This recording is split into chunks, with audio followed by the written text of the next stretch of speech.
silaturahmi dan tarawih bersama, buka bersama keluarga besar di RT 1 RW 12 Jatirejo Wonoboyo, kalangan terbatas. Oke, acara ini alhamdulillah kita disambut dengan hujan rintik-rintik. Itu merupakan berkah. Hujan itu berkah dan ditunggu-tunggu, tanda Allah memberikan rezeki kepada kita, karena dengan air kehidupan kita bisa terus lestari. Di mana tidak ada air, orang akan mencari sampai dapat air, karena sebagian besar di dalam tubuh kita adalah 75%-nya adalah air. Maka kalau diberi hujan, disyukuri, menjadi berkah.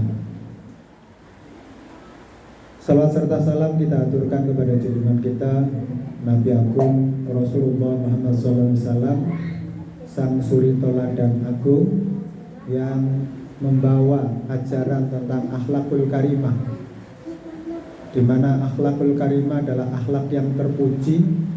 Salah satu bentuk implementasi atau pelaksanaan akhlakul karimah adalah menjaga hubungan kerukunan antar tetangga.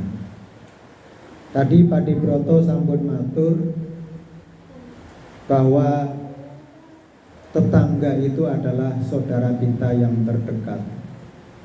Sekalipun kita punya sanak saudara sekandung, tetapi mereka ada di berbagai kota yang jauh,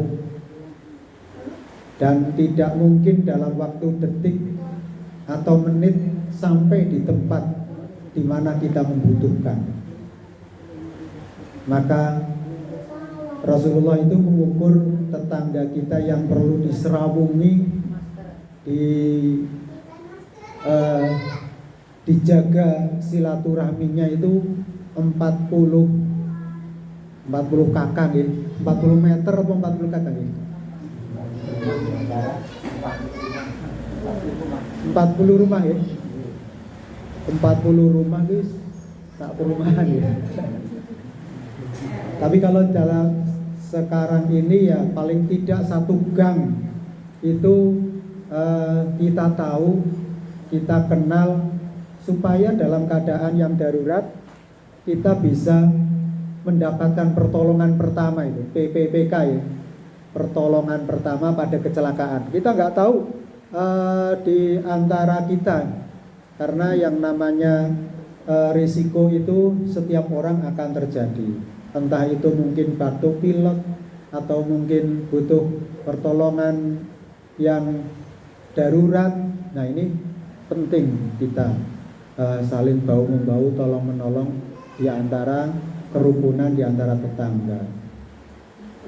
Ya memang karena saking dekatnya biasanya memang terjadi yang namanya saling surup gitu. Seling surup. Seling gitu, selingan. Seling surup. Ada mungkin komunikasi yang tidak lancar, kemudian karena memang kesibukannya masing-masing tidak sempat untuk keluar rumah ataupun melepas lelah bersama tangga tepale, karena kesibukan memang kita kadang-kadang memang tidak sempat. Maka acara yang semacam ini bisa mengurai masalah kita dan bisa serawung, bisa kenal, bisa heart to heart gitu ya, dari hati ke hati ya. Kalau Rasulullah itu menanamkan kepada istrinya, kalau masak yang rodok amis-amis diperbanyak kuahnya. Tujuannya apa? Ya mungkin bisa icip-icip ya, atau bisa merasakan bau harumnya pandan dan laos digodok bareng ya. Ya, ini bisa bisa mempererat. Bahkan di filosofi Jawa wonten ungkapan pager mangkok itu luwih ampuh daripada pager tembok lan pager wesi. Ini karena keamanan lingkungan, terjaganya lingkungan yang kondusif, yang saling tolong menolong, ini penting sekali. Ya, kalau kita orang yang mampu, orang yang berada, saudara-saudara kita itu berada, tapi nun jauh di sana, dalam waktu yang detik tidak mungkin mereka akan datang ke sini. Maka saudara kita, tetangga kita yang ada di depan dan di samping, itulah yang mereka yang pertama kali akan nengok kita. Wonten nopo kok niki rame-rame. Kalau itu gerah ya langsung disengkuyung, monggo langsung dipecahkan. Mungkin kalau sudah sepuh kados Pak Broto, Bu Broto nggih. Seniki wonten putra wayang nggih. Pas mudik. Nah, itu masih kumpul. Tapi kalau nanti sudah kondur mudik kembali ke tempat pekerjaan, nah itu kembali lagi berdua. Kembali muda gitu. Iya, kita memang perjalanan kita dari lemah, dari anak-anak, dulu dari janin, kemudian dibesarkan, janin itu 9 bulan, akhirnya menjadi jabang bayi yang harus dilahirkan, harus lahir. Allahu Akbar. Ya, mungkin adanya boleh pergi. Jadi kita dulu itu dalam keadaan yang lemah, berada di rahim ibu kita masing-masing, dan kita nurut mau diajak kemana, ajak buka bersama, derek, ajak tindak pasar, derek, kemana saja kita itu ikuti ibu kita. Nah, setelah menjadi jabang bayi, lahir, maka ini masih ke dalam keadaan yang lemah, masih membutuhkan bimbingan. Dan ibu kita al-madrasatu al-ula, ibu kita adalah sekolah yang pertama bagi kita. Kita mengenal berbagai nama yang ada di sekitar kita itu karena diajar oleh ibu dan ayah kita. Dari kita yang lemah kemudian mendapatkan asupan gizi sehingga tumbuh menjadi balita, terus besar menjadi remaja, dewasa, dan akhirnya berumah tangga, berkeluarga, menjadi bapak dan ibu, mempunyai putra, kemudian tambah usia lagi menjadi kakek dan nenek, terus sampai pada puncak kebesaran dan kekuatan fisik kita. Seiring dengan itu, secara siklus dari biologis atau pertumbuhan kita sudah mentok. Saat itulah kita akan turun kembali, sedikit demi sedikit kekuatan kita berkurang. Dulu melihat angka, huruf, kalau uang itu bisa terlihat, kalau sepuluh tasih awas abrit, apa hijau, apa biru, tasih cetha nek arto pancen cetha. Tapi nek meninggal ingkang tebih saya mboten ketinggal. Napa melihat huruf yang kecil itu sudah tidak kelihatan. Ini suatu tanda bahwa dulunya kita adalah awas, terlihat, bisa melihat, tapi dalam perjalanan waktu kita itu akan kembali, akan terus mengalami penurunan.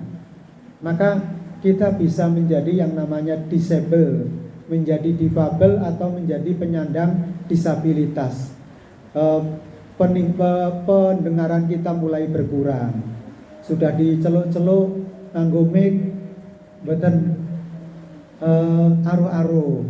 Kemudian tindak papasan kalih tonggo mboten aru-aru. Mergo ora ketok iki sapa sing lewat iku, mboten kenal. Itu adalah satu siklus ya, perjalanan kehidupan kita yang semakin hari dulunya kuat, semakin hari semakin bertambah kekuatannya, sampai puncaknya kita akan mengalami penurunan secara pelan-pelan.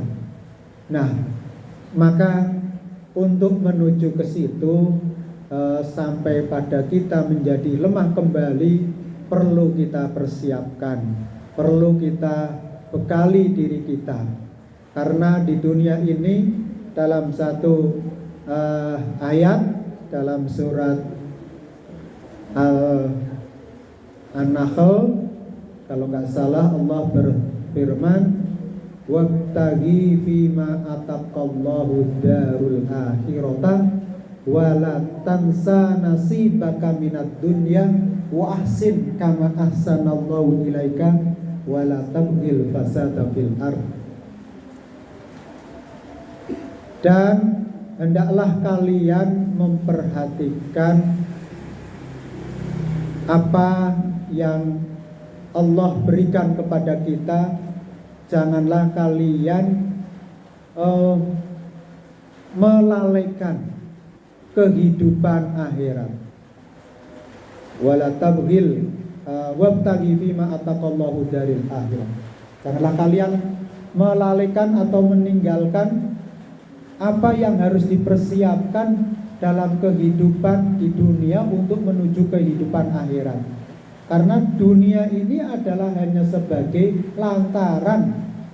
Kehidupan sejati bukan kehidupan dunia. Makanya kalau di dunia itu panjenengan pengin nopo mawon niku mboten watese. Napa-napa terus pengin terus. Sudah sampun memiliki satu keinginan, akan muncul keinginan berikutnya.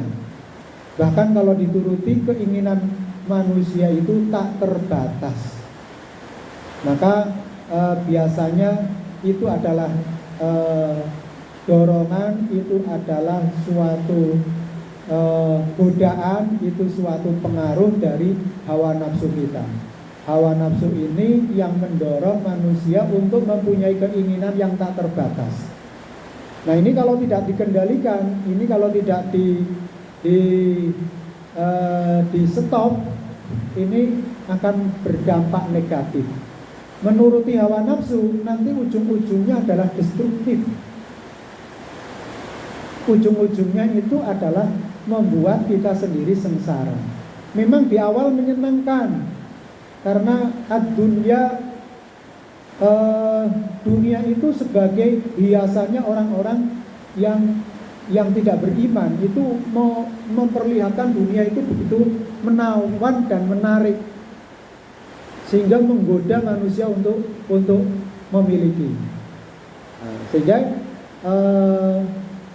di dalam Islam itu boleh dimiliki, tetapi dalam batas bahwa apa yang dikaruniakan oleh Allah itu adalah bukan tujuan yang akan diraih, hanya sebagai wasilah, sebagai sarana untuk kita mendekatkan diri kepada Allah. Maka melalui puasa kita diperintahkan oleh Allah untuk menahan segala keinginan kita, mengendalikan hawa nafsu kita. Ya, kita memang punya hawa nafsu, keinginan, tapi hawa nafsu itu yang dikehendaki, yang bisa dikendalikan itu adalah nafsul mutmainnah. Itu keinginan kita untuk senantiasa berbuat baik, yang mendorong kita baik. Sedangkan nafsu yang mendorong kita berbuat jahat itu nafsul lawamah. Jadi kalau kita itu dalam kehidupan ini, di dalam seserawungan bermasyarakat, kok timbul emosi kita yang terus membara, itu berarti berasal dari nafsu. Nafsu lawamah, amarah. Nafsu niki panas hawanipun. Maka bisa lereng nafsu lawamah itu dengan berwudu. Kalau kita emosi itu tadi dorongan dari budak rayu setan. Kalau kita tidak bisa mengendalikan tadi, nanti akan bisa destruktif. Bisa mungkin kita melanggar hukum, kita melakukan perbuatan tindak pidana yang akhirnya di dunia ini menyebabkan kita menjadi orang yang terjerat hukum. Nah, ini adalah nafsu lawana.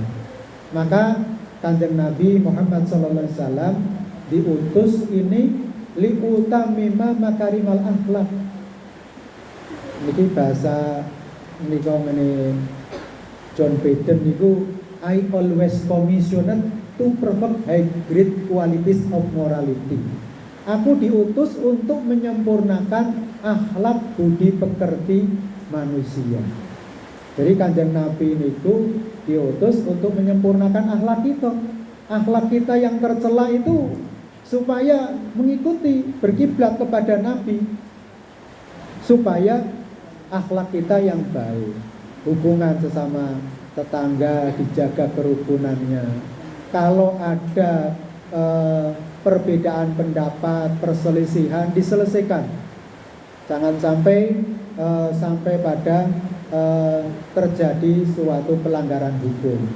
Ya, cukup bisa dimusyawarahkan. Yang penting enak tembungnya. Kalau ada tembungnya, ada yang saling surup, itu bisa dikomunikasikan. Ya, sekarang bisa lewat japri, kalau biasanya kalau lewat japri itu nek jenenge tasih emosi tetap emosi nggih. Saya panas pelan biasanya.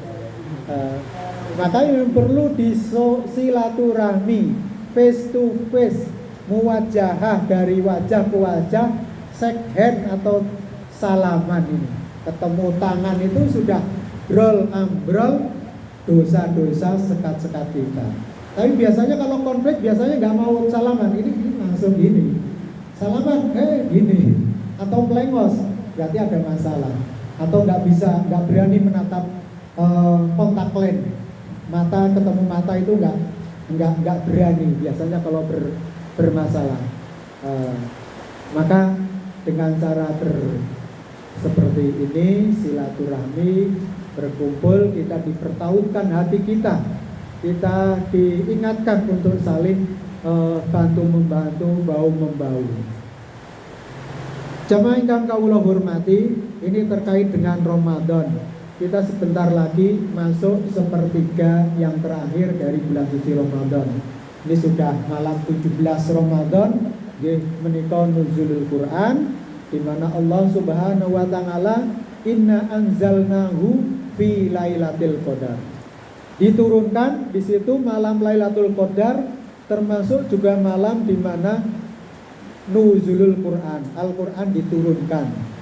Mengapa kok Al-Quran diturunkan? Karena satu-satunya mukjizat Nabi Muhammad SAW yang terjaga orisinalitasnya dan genuinitasnya dari ayat-ayatnya niki dereng wonten sing saged ngantos Allah matur wonten firmanipun, kalau manusia dan jin itu dikumpulke, profesor-profesor manusia dan profesor-profesor dari jin, bangsa jin dan semua makhluk itu dikumpulkan untuk membuat ayat yang tandingannya dengan Al-Quran, niku boten saged, niku sampun dipunnas.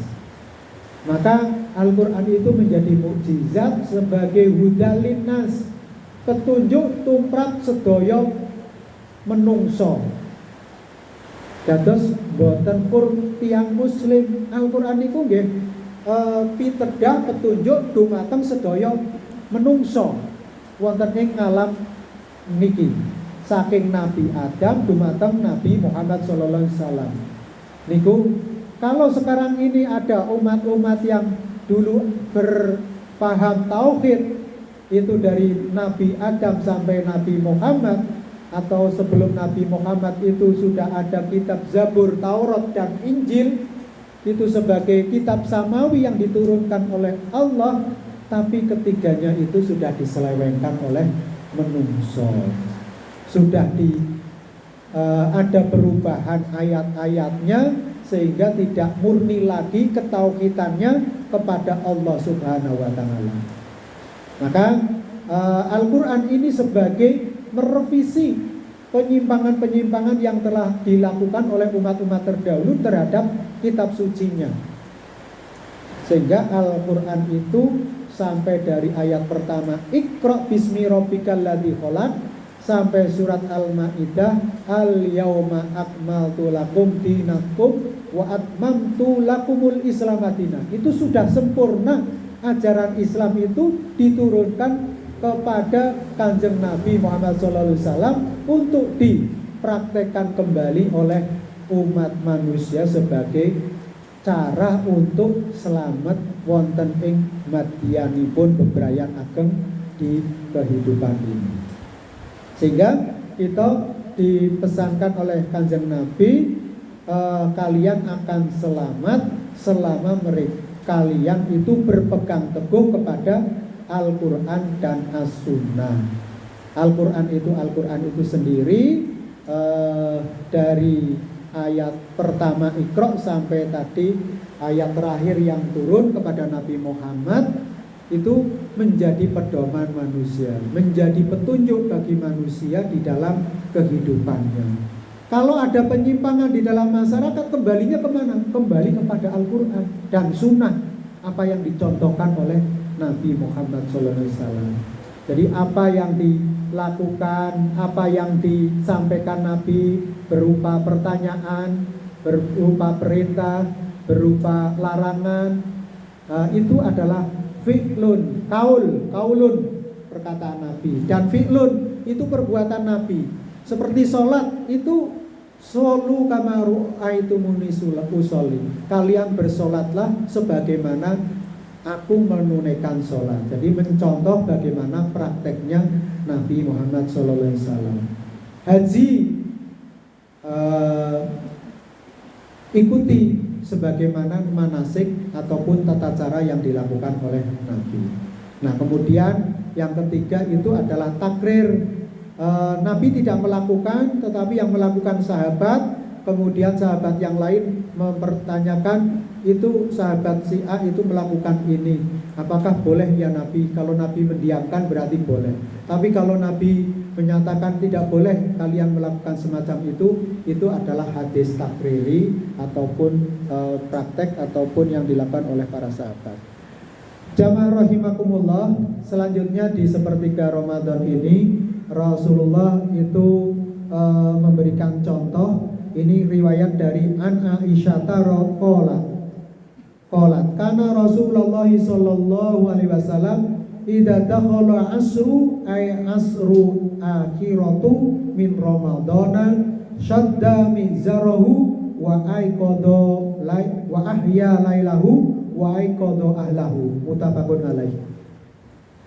Dari Aisyah radhiyallahu an berkata bahwa Rasulullah sallallahu alaihi wasallam apabila masuk tanggal 10, yaitu 10 yang terakhir dari bulan Ramadan, ia mengencangkan ingkat pinggangnya. Beliau bersungguh-sungguh untuk menunaikan beribadah pada malam Lailatul Qadar.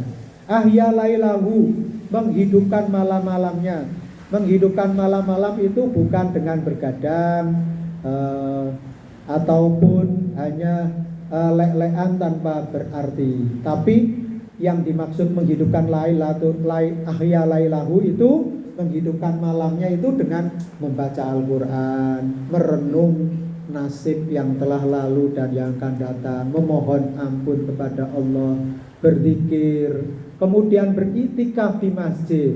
Beritikaf itu bisa dilakukan mungkin pertama, kalau mungkin sepanjang hidup ini belum pernah, monggo sareng-sareng tindak masjid, mungkin bisa 1 jam setelah taraweh, nanti ditingkatkan lagi, mau pulang dulu, nanti jam 11 atau jam 12 atau jam 2 malam bangun tindak masjid, mungkin bisa setengah jam, bisa sampai sahur, atau mungkin pulang sampai sebelum sahur. Dengan sholat, dengan berzikir, memohon kepada Allah, apa yang bisa kita lakukan? Yang bisa, kalau kita punyanya hafalan kulhu, ya baca kulhu saoke-okehe itu sudah merupakan syafaat ya. Jadi siapa yang membaca Al-Quran, maka bacaan Al-Quran itu akan menjadi syafaat bagi dirinya atas izin Allah. Jadi bacaan kita akan memberikan pertolongan kepada kita, atas izin Allah akan memberikan syafaat kepada kita kelak di akhirat. Maka bisa kita membaca. Mungkin kalau kita hafalnya Alhamdulillah, ya baca Alhamdulillah saoke-oke. Membaca zikir, membaca ya bisa Alhamdulillah, Allahu Akbar, Subhanallah, Subhanallah, Walhamdulillah, Allahu Akbar. Atau dengan membaca kalimah thayyibah, membaca tahlil, membaca zikir, membaca Asmaul Husna yang gampang. Allah Ar-Rahman, Ar-Rahman, Ar-Rahim, Ar-Rahim, Al-Aziz, Al-Ghafar, Al-Jabbar, Al-Ghafar, Al-Ghafar, Al-Ghafar, Astaghfirullahaladzim. Atau membaca doa istighfar kepada Allah, memohon ampun supaya kita itu selamat dunya lan akhiratipun. Lan ingkang kaping 3, aiqadha ahlahu. Nabi itu membangunkan keluarganya. Ayo, bangun. Tindak wonten masjid, iktikaf sareng-sareng. Nah, Aisyah radhiyallahu anin Nabi sallallahu alaihi wasallam kana ya'taqifu asru awakhir min Ramadan hatta tawaffahu Allah azza wa jalla. Summa itakafa azwajuhu min ba'di. Ini Kanjeng Nabi matur bahwa beliau itu membiasakan untuk beriktikaf sepertiga terakhir bulan suci Ramadan, berarti malam selikuran ya. Sampai akhir Ramadan itu beriktikaf Nabi. Bahkan sampai meninggalnya, maka istri-istrinya melanjutkan tradisi iktikaf Nabi. Jadi ibu-ibu nggih, monggo sareng-sareng kalih bapak, minta izin kalih bapak, sepakat yuk iktikaf bareng-bareng ya, sejam, 2 jam, 3 jam, dugi sahur, monggo. Itu kita coba memohon kepada Allah, kita mohon ampun. Insya Allah kalau itu pas ngepasi Lailatul Qadar niku kebahagiaannya itu sampai 1000 bulan. Nah, 1000 bulan 84 tahun nggih. Niki sampun wonten usunipun kawan dosa, 8 dosa. Pak Dibroto pinten Pak? 7 dosa. Wah, bonuse pun kathah. Nih kalau dapat Lailatul Qadar, kebahagiaannya 84 tahun. Dosa-dosa kita itu diampuni, yang telah lalu dan yang akan datang.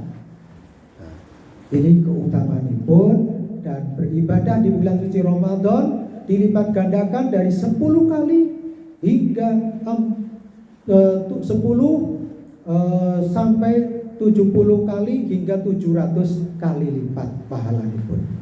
Kalau tadi kita saling bersedekah, yang gowo tempe, yang gowo tahu, sing gowo es, sing gowo napa kurma, sing gowo pohung. Wah niku nek di dahar orang-orang berpuasa itu menjadi kebaikan itu, berlipat. Maka indahnya berbagi. Kalau kita saling berbagi itu enak. Apa yang kita miliki ya kita rasakan kebahagiaan, kita bisa kirimkan ke tetangga kita. Nah, ini akan menjadi kenikmatan. Kita bisa merasakan kebahagiaan. Kalau kita sedih, kita juga bela sungkawa, atau kita juga ikut menyempuyung apa yang menjadi kesusahan dari tetangga kita. Nah, ini ajaran yang disampaikan oleh Kanjeng Nabi, kita teladankan dan kita sudah praktekkan dan kita pertahankan hingga kita wala tamutunna illa wa antum muslimun, hingga kita dipanggil oleh Allah Subhanahu wa taala.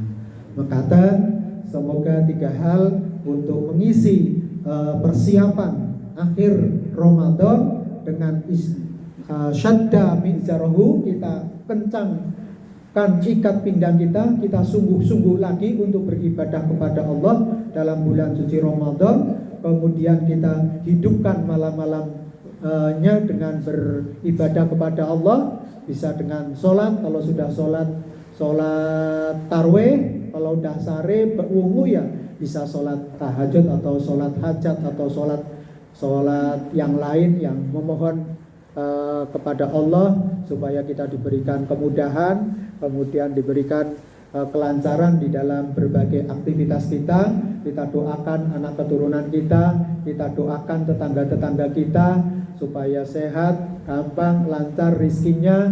Kita doakan para pemimpin kita semoga amanah di dalam menjalankan amanah sehingga bisa memakmurkan rakyatnya. Kita doakan guru-guru kita yang telah memberikan ilmu kepada kita sehingga menjadikan kita orang yang berada, menjadikan kita orang yang mulia, terpandang, menjadikan orang yang bermanfaat, menjadi khairun nas anfa'uhum linnas. Kita doakan semua kaum muslimin dimanapun berada sehingga mendapatkan rahmah, maghfirah dan terbebas dari siksa api neraka. Amin amin ya rabbal alamin. Kurang lebihnya mohon maaf. Wabillahi taufiq wal hidayah wa ridha wal inayah. Wassalamualaikum warahmatullahi wabarakatuh.